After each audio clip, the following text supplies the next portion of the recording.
Assalamualaikum warahmatullahi wabarakatuh. Ya, pada kesempatan kali ini saya Bulan, saya Pak Nabil akan berbincang-bincang di Pororo Podcast Rohis. Pada hari ini gimana kabarnya Pak Nabil? Sehat? Alhamdulillah baik. Gimana kabar Bulan? Sehat? Alhamdulillah sehat. Alhamdulillah. Semoga puasa kita lancar. Amin ya rabbal dan alamin. diterima oleh Allah Subhanahu wa taala. Amin ya rabbal alamin. Ya. Hari ini kita mau ngapain nih Bulan?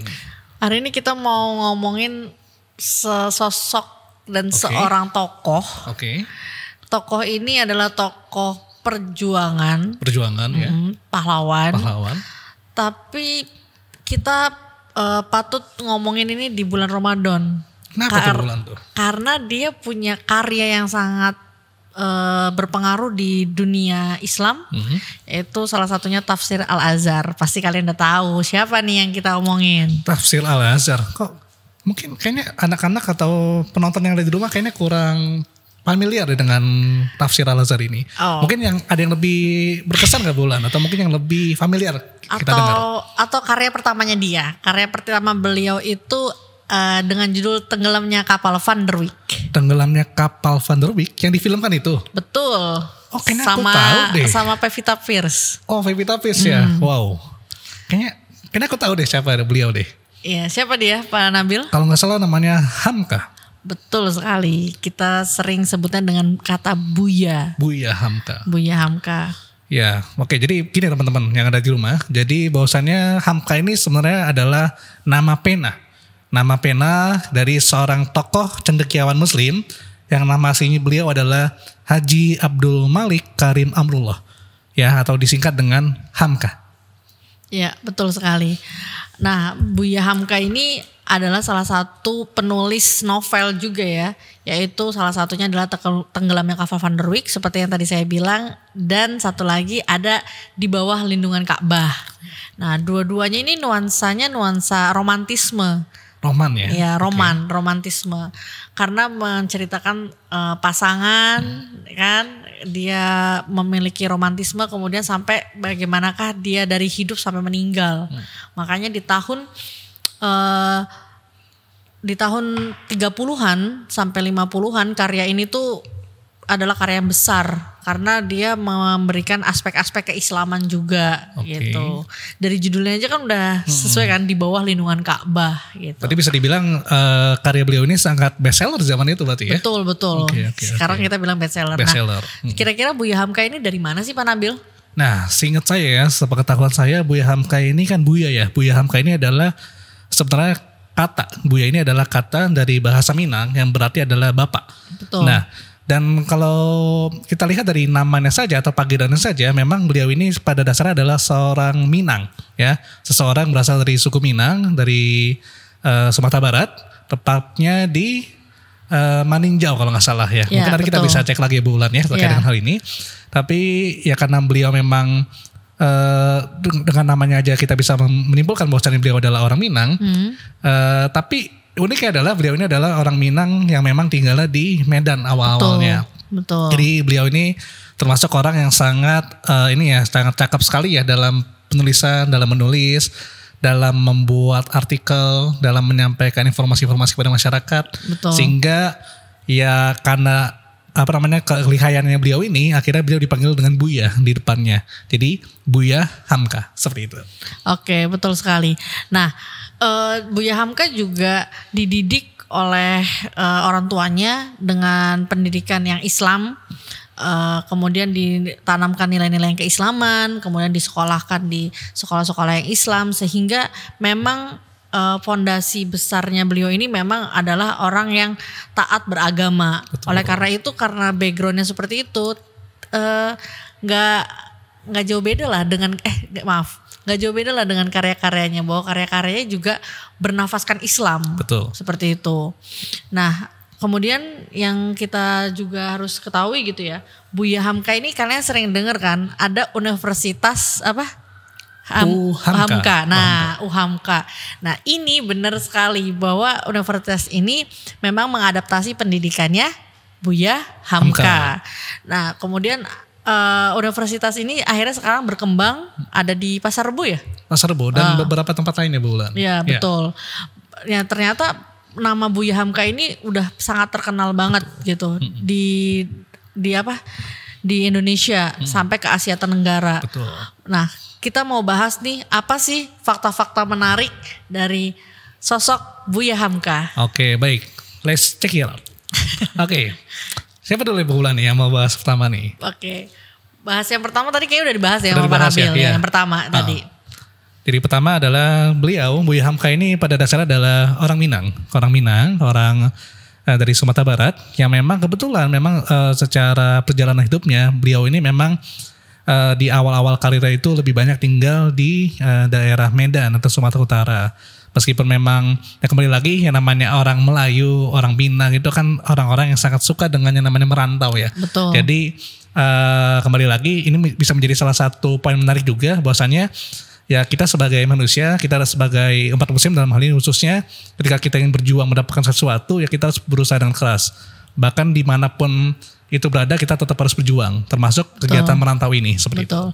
Merantau ini kayaknya juga di Sumatera itu sangat berbudaya ya. Betul. Maksudnya kayak budaya gitu. Budaya merantau ini memang udah kental banget. Kalau semuanya dari Sumatera merantau ke Jawa, merantau ke Kalimantan atau kemanapun. Jadi ini menjadi salah satu budaya yang merupakan fakta menarik nih di sosok Buya Hamka. Betul. Kemudian fakta menarik yang selanjutnya adalah bahwa Buya Hamka ini memiliki agama yang sangat kuat di keluarganya, dari keluarganya dikuatkan, dari sekolahnya dan hingga bisa melahirkan karya-karya yang juga bernafaskan Islam. Sehingga karena tradisi zaman dulu menulis itu adalah tradisi yang paling yang paling bermartabat gitulah intinya ya Pak Nabil ya. Karena orang zaman dulu tuh kalau saya ya di sastra Indonesia kebanyakan di sastra Indonesia itu di tahun 90-an sampai 960-an itu hampir 50% orang-orangnya itu dari Minang.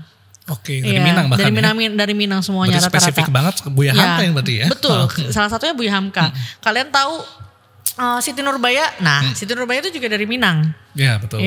Dari Marah Rusli. Kemudian kita juga tahu ada Sanusi Pane, kemudian ada Sultan Takdir Ali Sabana dan lain sebagainya. Itu semuanya mayoritas orang-orang Minang yang menulis. Betul. Jadi tradisi menulis ini sangat berkembang di Sumatera. Ya. Gitu. Dan bahkan kalau bisa dibilang bukan hanya di bidang seni atau sastra ya, bahkan kalau kita bahas sejarahnya, bahkan di negara Indonesia ini para pendiri bangsa kita ketika ingin mengucapkan, ingin membuat suatu gagasan, membuat suatu konsep, ini kalau kita lihat kita bisa lihat bersama bahwasannya yang lebih banyak merumuskan konsep-konsep ini adalah orang Melayu pada dasarnya, orang Melayu, orang Minang. Ya kalau kita pernah baca sejarah, kita mengenal yang namanya Haji Agus Salim, pernah mengenal yang namanya Muhammad Hatta sebagai wakil presiden kita, lalu mengenal juga dengan yang namanya Muhammad Yamin yang memang bisa dibilang adalah pakar bahasa di zaman itu. Jadi memang bisa dibilang orang Minang atau orang Melayu ini sangat kental sekali dengan ide-ide yang mereka tuliskan. Iya, budaya menulis dan budaya pun dalam bercakap atau berpidato. Betul. Karena kalau kita lihat juga orang-orang Minang, orang-orang Melayu pun juga sangat ini ya memiliki kemampuan orasi yang tinggi. Betul. Bahkan kalau kita lihat juga Buya Hamka, kalau teman-teman pernah melihat filmnya, Buya Hamka ini adalah orator yang bisa dibilang ulung seperti itu. Bisa menguatkan, bisa meningkatkan giroh atau semangat dari para pejuang di zaman itu. Karena saat itu memang sedang berjuang melawan penjajahan seperti itu. Iya. Tadi kita kemudian ke fakta yang selanjutnya ya. Lanjut Bulan. Oke, fakta selanjutnya bahwa ketika dia sudah menjadi orang Minang yang tinggal di Medan, ada budaya merantau, budaya menulis. Nah kemudian adalah bahwa dia adalah salah satu pejuang, tapi dalam pejuang bidang penulisan. Oleh karena itu dia banyak bergelut menjadi redaktur. Redaktur ya. Jadi betul. Redaktur itu adalah pimpinan koran, pimpinan koran pada masa itu. Jadi dia mengetuai beberapa judul koran pada masa perjuangan untuk menulis bagaimanakah perjuangan yang ada di Sumatera, spesifikasinya di Medan. Nah, oleh karena itu ini budaya ketika kemerdekaan itu nggak bisa luput dari salah satu pemberitaan. Betul. Nah, bukan hanya orasi, bukan hanya perjuangan melawan Belanda berdarah-darah gitu ya Pak Nabil. Ternyata perjuangan juga bisa melalui tulisan. Bahwa si Buya Hamka ini akhirnya menjadi redaktur untuk bisa menyuarakan bagaimanakah perasaan orangnya, bagaimanakah perjuangan yang ada di sini, bagaimanakah perkembangan-perkembangan yang ada di daerah-daerah, seperti itu. Karena bagaimanapun kita bisa melihat juga bahwasannya ya pemberitaan yang mungkin dulu diberitakan di masa penjajahan ini kan mungkin ya, ini kan dibuat pasti oleh ya dalam hal ini orang-orang kolonial. Dan kita dengan kehadiran Buya Hamka ini dengan beberapa tulisannya, beberapa informasi yang dicantumkan di dalam koran-koran atau majalah ini, bisa dibilang ini juga bisa menjadi ya informasi yang baik juga bagi masyarakat. Jadi masyarakat bisa mendapatkan berbagai macam informasi yang nantinya masyarakat bisa menambah wawasan, bisa mendapatkan wawasan lebih banyak. Dan apalagi di zaman itu ya bulan ya, karena mungkin koran dan majalah itu dalam hal ini juga informasi ini belum terlalu banyak, sehingga ya masyarakat juga cenderung akan di zaman itu mudah percaya dengan pemberitaan-pemberitaan yang ada. Karena kan zaman dulu mungkin istilah-istilah hoax itu mungkin ini ya belum kurang masih belum populer lah, belum. Karena ketika zaman itu pun budaya informasi-informasi itu lebih mudah dipercaya. Karena biasanya apa yang disampaikan di media cetak khususnya dalam hal ini cenderung hal-hal yang memang sudah kredibel di zaman itu. Iya betul. Karena kan mungkin medianya kan beda sama zaman sekarang gitu kan. Betul. Kredibilitasnya kan orang zaman dulu yang bisa menulis adalah orang yang memiliki pendidikan yang kredibel. Tapi di zaman sekarang semua orang bisa nulis. Gitu. Ditambah berarti memang dalam menulis ini kemampuan menyampaikan informasi pun harus juga kredibel ya Bu Ulan ya. Jadi memang harus benar-benar ada akuntabilitasnya, ada pertanggungjawabannya yang harus dilakukan. Karena setiap orang menulis zaman itu ya, setiap orang menulis menyampaikan informasi itu harus bisa dipertanggungjawabkan. Apalagi ini kan menyangkut khalayak ramai, kepentingan umum seperti itu. Iya betul sekali. Nah, saya teringat nih, mungkin teman-teman di sini juga udah pernah lihat ya film Buya Hamka 1. Betul. Saya juga nonton kemarin. Udah nonton di Lebaran tahun lalu. Saya. Nah rencananya di tahun ini akan lanjut di Buya Hamka yang kedua. Yang ketiga bahkan bulan. Karena yang kedua itu kemarin sudah pernah tayang di, saya lupa ya, di beberapa bulan lalu tuh sempat tayang yang kedua. Kedua namanya udah. Kalau nggak salah Buya Hamka dan Siti Raham, itu yang kedua. Berarti nanti ada yang ketiga. Yang ketiga ada nanti. Saya juga nggak tahu ini rilisnya kapan, tapi ada kemungkinan juga mungkin di Lebaran kali ya. Mungkin di momen Ramadan ini gitu ya. Iya betul. Ada satu scene yang dimana dia lagi ditugaskan di salah satu redaktur, sebenarnya kan redaktur tuh dia di luar kota. Betul. Kemudian pas di luar kota itu akhirnya Buya Hamka ini punya pergolakan batin karena ternyata si istrinya itu mengasuh 3 anaknya kan, mengasuh 3 anaknya, salah satu anaknya sakit hingga meninggal. Kemudian si Buya Hamkanya gimana ya rasanya ya melihat mendengar kabar itu gitu. Akhirnya sampai di rumah memang sudah dimakamkan. Dan ternyata perjuangannya bukan hanya sebagai proklamator, bukan proklamator ya, maksudnya perjuangan di Indonesia, tapi ternyata sebagai bapak juga dia menjadi salah satu bapak yang mengajarkan bagaimanakah cara perjuangan, bagaimanakah cara untuk bisa mendidik anak-anak yang lebih dewasa gitu.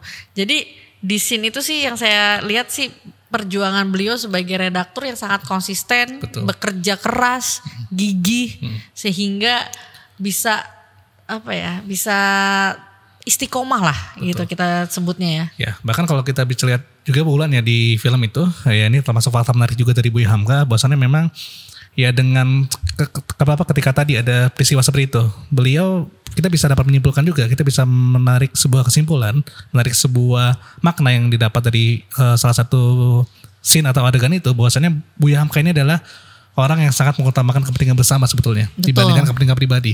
Bahkan kalau kita lihat tadi di scene tersebut ketika anaknya wafat meninggal dunia, bahkan Buya Hamka ini pun baru tahu setelah beberapa hari atau beberapa minggu kemudian bahwasannya anaknya ini meninggal. Hal ini mungkin kalau bagi kita sebagai manusia biasa ya Bu Ulan ya, sebagai orang tua pada umumnya mungkin akan sangat merasa terpukul sekali, sangat merasa mungkin bersalah karena tidak bisa mendampingi bahkan di saat-saat terakhirnya. Ya hal ini juga yang mungkin menjadi kehebatan sebenarnya dari Buya Hamka, di mana ya kepentingan bangsa dan negara itu bisa menjadi nomor satu dibandingkan kepentingan keluarga bahkan. Betul. Hal ini menjadi hal yang sangat luar biasa dan harus kita contoh teman-teman semua yang ada di rumah. Iya, seperti itu. Setuju banget Pak Nabil. Lanjut ya Pak Lanjut Nabil Pak ya. Nabil, lanjut Bulan. Oke, lanjut. Kemudian setelah itu di beberapa biografi yang saya baca juga nih Pak Nabil soal beliau, bahwa dia juga karena hidupnya merantau dari satu desa ke desa yang lain, dari satu kota ke kota yang lain, karena menyebarkan agama, menjadi redaktur, dan salah satunya dia juga menjadi salah satu aktivis di Muhammadiyah ya. Betul, di Muhammadiyah. Beliau ini hidupnya sangat sederhana. Betul. Karena kan hidupnya berpindah-pindah. Betul. Sehingga dia selalu membawa barang-barang dari satu tempat ke tempat yang lain hanya apa adanya aja. Jadi hidupnya sangat sederhana sekali dan mungkin nggak punya tempat tinggal yang tetap, sehingga dia berpindah-pindah dan sampai di satu titik dia hidup tetap ya, itu di Medan dan ketika anaknya sudah dewasa baru Buya Hamkanya ini yang pergi mandiri kemana-mana. Betul. Ya, jadi memang kalau kita bisa lihat di sini juga kan kita perlu tahu teman-teman ya, bahwasannya di zaman dulu itu di masa perjuangan ya, yang namanya pekerjaan menulis ini memang ini kan sangat berperan penting ya, berperan vital dalam perjuangan bangsa kita, termasuk dalam penyebaran dakwah Islam juga dalam hal ini khususnya. Tapi kembali lagi memang kan kalau kita bandingkan ya antara penulis zaman dulu dengan penulis zaman sekarang mungkin sangat berbeda sekali terkait dengan masalah pendapatan mungkin yang bisa didapatkan. Sehingga memang dalam hal ini selain memang karena Buya Hamka di sini punya sifat yang memang tawadu, yang sangat rendah hati, yang hidup dalam kesederhanaan. Beliau pun juga tidak bisa berpaling juga. Memang saat itu keuangannya memang tidak terlalu tinggi ya, tidak terlalu mapan, seperti itu, belum stabil. Ya. Tapi inilah yang perlu kita garis bawahi, bahwasannya ketika di masa ya mungkin dalam hal ini kita memiliki masalah dalam masalah keuangan, hal ini bisa kita perjuangkan dengan ya usaha keras, termasuk kita bisa mencoba berbagai macam cara, termasuk menulis yang dilakukan oleh Buya Hamka seperti itu. Jadi mungkin teman-teman yang ada di rumah dalam hal ini kita juga bisa lah ke depannya mencoba untuk menulis, karena bagaimanapun menulis ini juga merupakan hal yang sangat baik ya Bu Ulan ya. Betul. Karena bagaimanapun kita sebagai manusia harus bisa menulis, membuat suatu karya. Mungkin karya ini sederhana tapi ketika kita bisa mengembangkan akan semakin bagus ke depannya. Yeah. Nah bagaimanapun penulis besar di masa lalu pun atau di masa kini pun juga ketika menjadi penulis hebat pasti butuh perjuangan, butuh protes, dan dimulai dari bahkan hal yang kecil sekalipun seperti itu. Bu Ulan. Oke, makasih Pak Nabil. Nah, kemudian setelah dia berjuang nih, Pak Nabil kan kita masuk ke Orde Baru ya. Oh iya, Orde Baru. Mungkin kita bahas Orde Lama dari dulu Orde Lama ya. Iya, dari Orde Lama. Ya. Nah, dari Orde Lama ini dia diamanahi menjadi fun fact-nya nih, fakta menariknya adalah dia adalah salah satu ketua MUI. Bukan salah satu ya. Buya Hamka ini adalah ketua pertama MUI. Ya, beliau ini adalah ketua pertama dari MUI, Majelis Ulama Indonesia. Ya. Yaitu di tahun berapa Pak Nabil? Tahun 1975. Ya.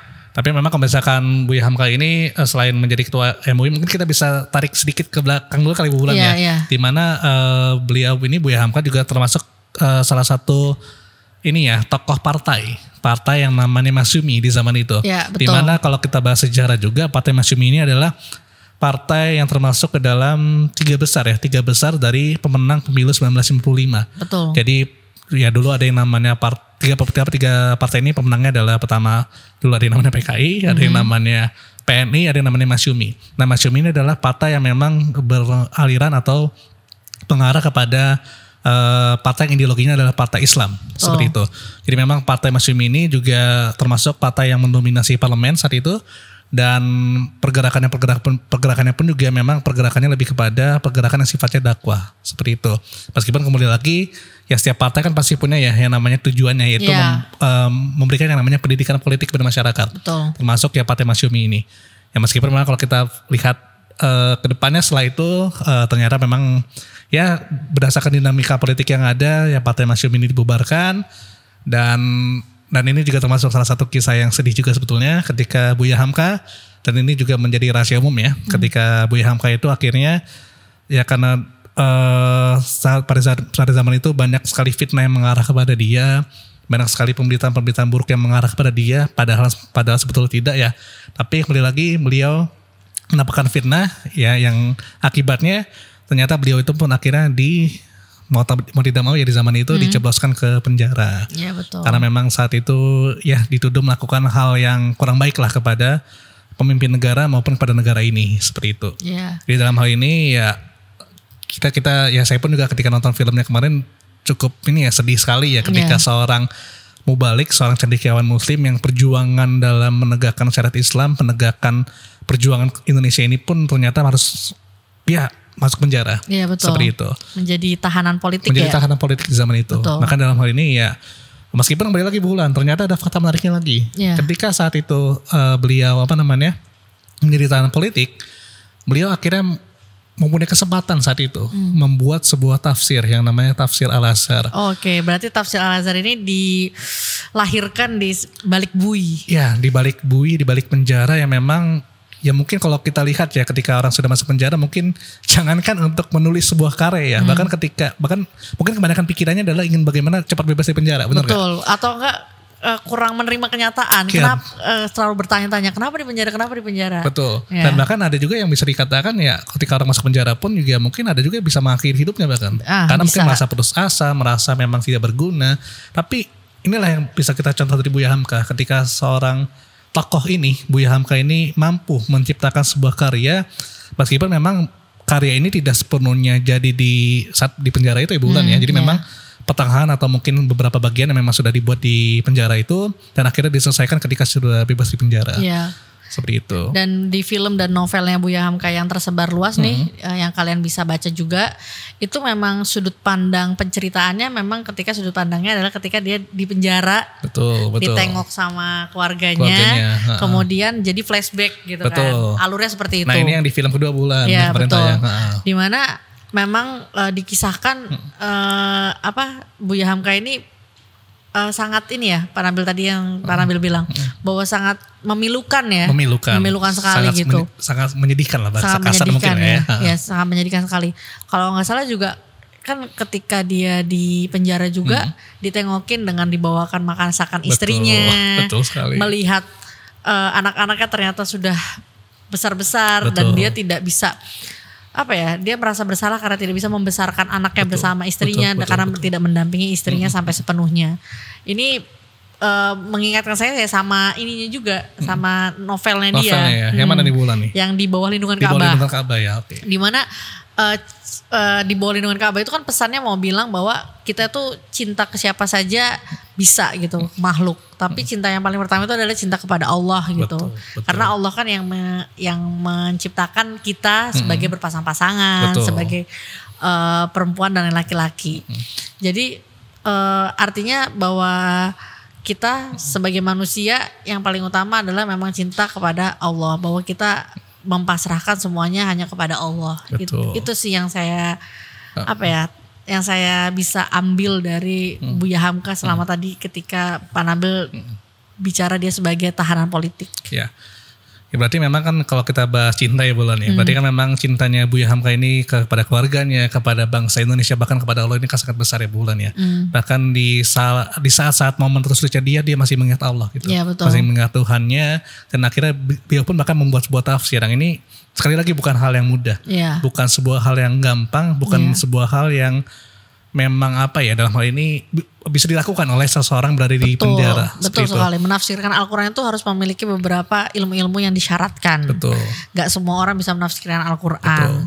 Karena menafsirkan Al-Quran itu juga kan gak cuma 1 juz, tapi 30 juz. Betul banget. Ya, jadi pasti beliau juga mengkajinya dalam, pasti udah bisa bahasa Arab, udah pasti dong, udah bisa ilmu bahasa Arab, udah bisa tahu ilmu-ilmu mazhab dan lain sebagainya gitu. Jadi sosok beliau ini sangat inspiratif banget sih.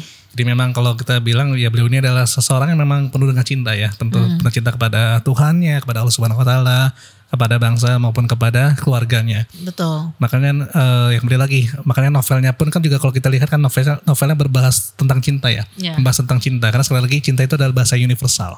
Iya. Ya, karena terkadang dakwah pun akan lebih mudah disampaikan dengan bahasa-bahasa cinta seperti Iya. itu. Dan mungkin nanti teman-teman di rumah ya, para penonton Pro ini bisa bertanya mungkin kepada Pak Haji Bu Rumi terkait dengan bahasa cinta itu seperti apa, seperti itu. Ya, jadi bagaimana nanti terkait dengan Asmaul Husna yang terkait dengan cinta itu apa? Karena bagaimanapun yang kembali lagi, cinta adalah bahasa yang universal seperti itu. Iya betul. Oke, lanjut Bulan. Selain ini, selain Tafsir Al-Azhar, ternyata ada lagi buku yang dihasilkan oleh beliau, yaitu buku apa Pak Nabil? Buku tasawuf modern. Nah, Ya. berarti bukunya udah tasawuf. Tasawuf itu kan apa sih Pak Nabil? Tasawuf itu seingat saya Bulan ini lebih kepada sebuah pola hidup ya, pola perilaku yang memang mengarahkan seorang mukmin, seorang muslim itu untuk bagaimana meningkatkan keimanan kepada Allah Subhanahu wa taala. Termasuk dalam bagaimana menguatkan ketakwaan dengan sebenar-benarnya. Iya betul. Jadi bagaimanapun yang kembali lagi yang namanya takwa itu kan nggak bisa setengah-setengah. Iya. Jadi dengan panduan dari buku tasawuf modern ini diharapkan ya para umat muslim bagi para pembacanya bisa semakin menguatkan keimanan dan ketakwaan. Iya, Seperti betul. itu. Karena biasanya kalau orang-orang yang mengarah kepada yang pahamnya tasawuf atau orang yang memang arah perilakunya itu mengarah kepada tasawuf ataupun kepada hal-hal seperti ini pada dasar orang-orang yang memang mungkin keimanannya sudah ini ya Bulan ya, mungkin sudah tidak bisa dilakukan lagi lah Iya ya. betul. Karena kedepannya ya mungkin ya kita bisa bahas lah kedepannya terkait dengan hal ini. Iya. Ditambah dengan mungkin narasumber-narasumber yang hebat lainnya Bulan ya. Iya, semoga kita juga podcastnya ini bisa berkembang, betul. bisa mendatangkan mungkin tasawuf modern Betul. zaman sekarang gitu. Amin. Amin. Ya siapa tahu nanti mungkin Pak Haji mau bahas di kelas ya terkait dengan tasawuf modern ini ya anak-anak ya. Oke seperti itu. Lanjut Bulan, kita bahas apa lagi di Bulan. Oke. Fakta menariknya apa lagi nih tentang Fakta menariknya Buya adalah Hamka? bahwa Buya Hamka ini nggak cuma terkenal di Indonesia, ternyata dia juga terkenal di negeri Melayu. Betul. Melayu itu nggak cuman secara bahasa Ya. Austronia, Melayu itu nggak cuman Indonesia Malaysia ya? doang, Malaysia doang nggak ya. Indonesia doang, tapi Melayu itu memang di negara-negara ASEAN lah ya, ASEAN ya, ASEAN. Bahwa dia juga pernah mendapatkan salah satu penghargaan di cendekiawan paling berpengaruh pada saat itu, dan kemudian dia juga menjadi salah satu orang yang paling berpengaruh juga untuk di bidang sastra, kemudian di bidang keislaman serta sebagai pejuang di kemerdekaan Indonesia. Betul. Seperti itu. Ya jadi makanya memang kembali lagi ya Buya Hamka ini tadi selain yang kami sampaikan bahwasanya selain beliau adalah seorang novelis, seorang penulis, beliau juga seorang pemimpin sebuah media massa, beliau juga merupakan seorang pejuang kemerdekaan, seorang mubalik ya luar biasa lah. Jadi beliau ini bisa dibilang sebagai orang yang multi talent dan banyak talentanya. Meskipun kembali lagi talenta-talenta yang memang beliau miliki ini juga memang cenderung linear ya, sejalan. Jadi menjadi pembicara yang baik, pembicara yang hebat, lalu sebagai penulis yang hebat juga. Jadi memang linear seperti itu. Betul. Karena kembali lagi Bulan ya, karena terkadang ada orang yang mungkin jago menulis atau pandai menulis, tapi ketika membacakan atau ketika menyampaikan itu agak cenderung mungkin kurang. Ada juga yang mungkin menulisnya kurang bisa, tapi ketika membacakan atau menyampaikan itu bagus. Seperti itu. Tapi beliau ini Buya Hamka adalah orang yang memang ahli di keduanya, baik itu menulis maupun menyampaikan pada masyarakat. Betul.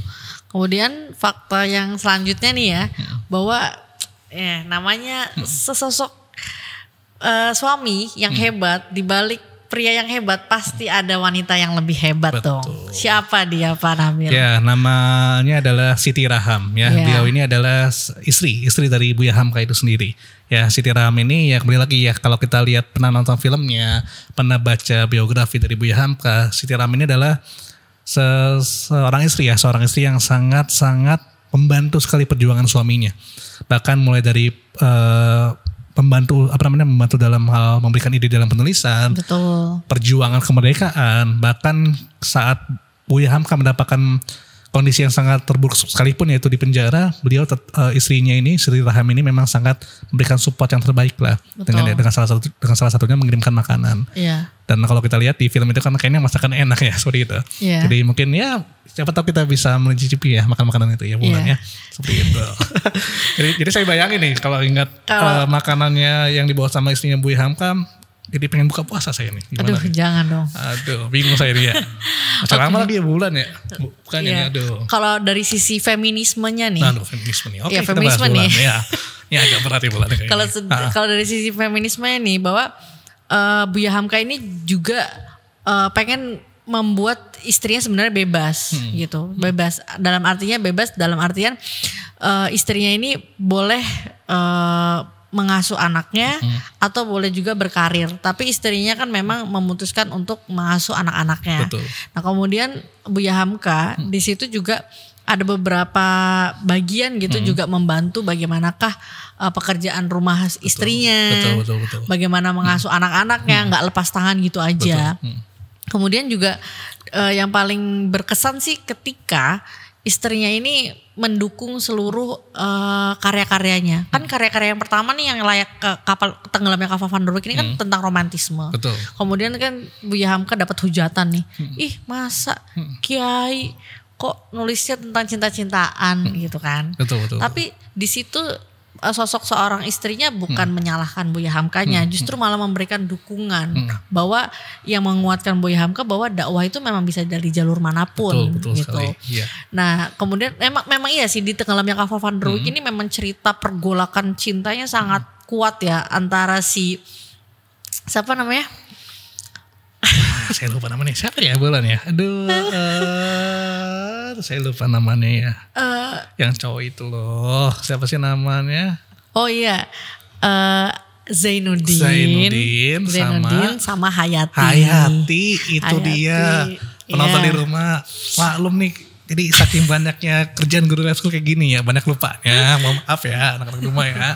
Seperti itu. Oke. Nah si Zainuddin ini kan juga dia bukan hanya ngomongin soal percintaannya aja, tapi dia juga ngomongin soal kasta. Karena kan orang di sana kan orang Sumatera itu bukan orang Sumatera doang ya, tapi maksudnya yang di sini kan ya karena Sumatera ya. Itu nggak mau nikah kalau nggak sesuai dengan kastanya, nggak mau kasta yang paling bawah gitu, maunya kasta selalu yang di atas. Nah Zainuddin ini kasta marganya nggak ada karena kan dia memang merantau. Ibu bapaknya tuh merantau, Pak Nabil. Merantau ke Sulawesi, ke Makassar. Kemudian pulang-pulang bapak ibunya sudah meninggal, terus ngasih informasi ke Zainuddin bahwa Zainuddin pulanglah kau ke Tanah Minang. Ada bibimu di sana. Tapi kan karena marganya sudah terputus. Karena merantau, resiko merantau itu terputus. Akhirnya dia seperti tidak diterima di lingkungan secara sosial. Jadi di karya itu gak cuma ngomongin soal percintaan, tapi ternyata ada status marga yang dimana kan akhirnya si Hayati gak bisa nikah sama Zainuddin karena kasta. Ya berarti memang di sini bukan hanya masalah percintaan, bukan hanya mungkin masalah agama, tapi yang dibahas juga masalah-masalah sosial. Iya betul. Dan termasuk ini juga Bu Wulan ya, bahwasannya memang Buya Hamka ini juga sosok mubalik, seorang cendekiawan muslim, ulama yang memang sangat ini ya menekankan aspek-aspek sosial dalam ceramahnya. Bahkan mulai dari karya-karya tulisan beliau, termasuk dalam ceramah-ceramah beliau menekankan kepada bahwasannya ya kita memang harus punya hubungan yang kuat kepada Allah, tapi kembali lagi kita juga harus punya hubungan yang kuat dengan manusia. Betul. Ya, jadi hablum minallahnya dapat, hablum minannasnya pun juga tetap terjaga dengan baik. Ya, mantap. Gitu, di akhir sesi nih Pak Nabil, menurut Pak Nabil apa sih relevansi sosok tokoh Buya Hamka untuk kita gitu ya sebagai pengajar mungkin dan sebagai siswa-siswa di zaman sekarang? Ya, jadi relevansinya sih lebih kepada bahwasannya ya ini bukan hanya kepada aspek pendidikan ya, bukan hanya kepada satu profesi yaitu guru, tapi sebenarnya kepada semua aspek pekerjaan ya, profesi-profesi yang ada di Indonesia ataupun dunia, bahwasannya memang ya ketika kita terjun ke suatu bidang ya kita harus benar-benar mencintai bidang itu sendiri, mencintai dengan penuh hati, dengan penuh keyakinan, penuh dengan perjuangan juga. Jadi cinta itu bukan hanya tentang hati, bukan hanya tentang ucapan, bukan hanya tentang pikiran, tapi bagian perjuangan. Jadi bagaimana harus diperjuangkan, termasuk ya bagaimana cinta kepada pekerjaan. Jadi bagaimanapun ya kedepannya kita harapkan yang berulang ya. Jadi ya guru-guru di lab school, guru-guru di Indonesia pada umumnya diharapkan bisa menjadi orang-orang yang mencontoh bagaimana Buya Hamka ini untuk bekerja dan berdedikasi. Bagi siapa?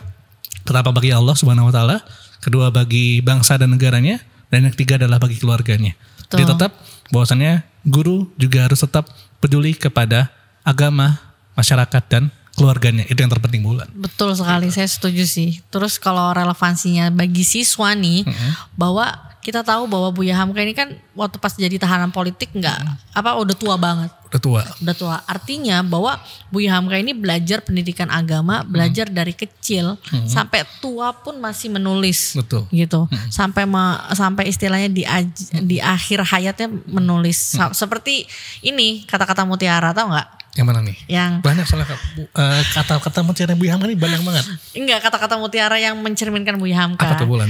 Yang tututa ilmu dari buayan hingga ke liang lahat. Iya. Jadi pesan buat siswa-siswa SMA Life School dan siswa-siswa yang lain juga bahwa menuntut ilmu itu nggak ada batasannya, Nak. Betul. Iya, dari kamu kecil sampai kamu nanti meninggal itu ilmu artinya kekal. Bahwa Rasulullah aja juga bukan mewariskan uang, bukan mewariskan dinar, tapi mewariskannya adalah ilmu. Jadi tuntutlah ilmu gitu ya. Ya. Gitu. Dan bagaimanapun juga kembali lagi ilmu itu bukan hanya tentang bagaimana kita menyimpannya di pikiran kita, di otak kita. Betul. Tapi bagaimana kita implementasikan, kita laksanakan dalam kehidupan kita. Karena bagaimanapun ya kembali lagi ilmu tanpa penerapan ya mungkin tidak akan bisa maksimal. Tapi kalau kita bisa menerapkan ilmu dan kita bisa sebarkan kepada orang-orang di sekitar kita ya semoga mudah-mudahan ini menjadi ilmu yang bermanfaat. Amin. Karena bagaimanapun kalau di dalam Islam itu ilmu yang tidak akan putus itu salah satunya adalah ilmu yang bermanfaat. Betul. Makanya mudah-mudahan ya kita Bulan ya, Bapak Ibu guru yang ada di Life School Cirenda ataupun Bapak Ibu guru yang ada di seluruh Indonesia bisa terus memberikan ilmu yang bermanfaat kepada anak-anaknya, kepada para siswanya. Dan semoga ini bisa menjadi sedekah jariah bagi kita semua Bulan. Amin. Oke Bulan. Oke. Mungkin cukup sekian ya. Udah kita ngobrol-ngobrol nih hampir beberapa menit mungkin. Ya, hampir 15 menit atau lebih ya mungkin ya. Jadi menarik sekali Bulan apa kita bahas hari ini. Betul. Jadi memang dalam hal ini ya teman-teman semua, para penonton Pororo yang ada di rumah. Jadi ya diharapkan di sini ya kita semua bisa kembali lagi mudah-mudahan apa yang kami sampaikan di sini bisa bermanfaat untuk kalian semua, bagi kita semua. Amin. Dan sekali lagi ini bukan hanya hal-hal yang kami ucapkan saja, tapi bagaimana saya, Bulan dan semua yang nonton di rumah bisa terus menegakkan bahwasannya kita harus berusaha semaksimal mungkin dan harus tetap berpegang teguh kepada ajaran agama. Amin. Itu. Semoga sesi ini juga kita bisa mengambil hikmahnya, keteladanannya Buya Hamka, bisa mencontoh juga bagaimanakah sosok Buya Hamka. Mungkin kita nggak kasih biodata lengkap Buya Hamka ya, kalian bisa cari dimanapun bisa. Tapi kita cari bagaimanakah fakta-fakta menariknya. Semoga bisa menginspirasi kalian semua dan kita terus bisa mendoakan beliau agar beliau juga sudah meninggal ya Pak Nabil, karya-karyanya semuanya kita bisa pelajari bersama dan bermanfaat sampai nantinya. Ya, dan mohon maaf juga para penonton Pororo yang di rumah jika mungkin dalam penyampaian dalam diskusi kita pada hari ini mungkin ada kata-kata dari kami yang kurang berkenan atau mungkin ada penyampaian yang salah atau informasi yang salah, mohon dibukakan pintu maaf sebesar-besarnya dan mungkin bisa teman-teman tuliskan juga mungkin fakta-fakta yang menarik lainnya bisa tuliskan di dalam kolom komentar dan yang belum kita sebutin ya. Dan jika ada kata-kata kita yang salah atau penyampaian kita yang salah bisa dikoreksi di bawah. Silahkan boleh di komen di kolom section yang ada di bawah ya. Seperti itu teman-teman semua. Para penonton Pororo Podcast Royce. Oke. Bulan? Udah kita cukup kan? Iya, tutup. Baik, silakan Bulan, boleh ditutup Bulan. Mungkin dengan pantun Bulan biar kita lebih menarik lagi. Pantun apa nih? Ya pantun aja Bulan. Kan Bulan ahli ini. Aduh, enggak ahli saya. Enggak ahli pantun. Oke, gimana ya? Baiklah. Gini aja Bulan ya. Ini Bulan. Ya mohon maaf. Pagi-pagi ketemu Bu Roro. Ya. Siang-siang ketemu Bu Imka. Ya. Selamat sore para sobat Pororo ya. Mari kita doakan Buya Hamka. Amin. Amin ya rabbal alamin. Oke. Baik, kita akhiri dari Bulan ya. Ya. Kayaknya cukup panjang juga deh kita di podcast ya. Sudah mulai serat juga kita. Jadi mudah-mudahan kembali lagi ilmunya bermanfaat dan semoga bisa menjadi berkah untuk kita semua. Amin. Oke, sampai jumpa sobat Pororo tercinta podcast Rohis. Assalamualaikum warahmatullahi wabarakatuh. Dadah sobat Pororo. Dadah.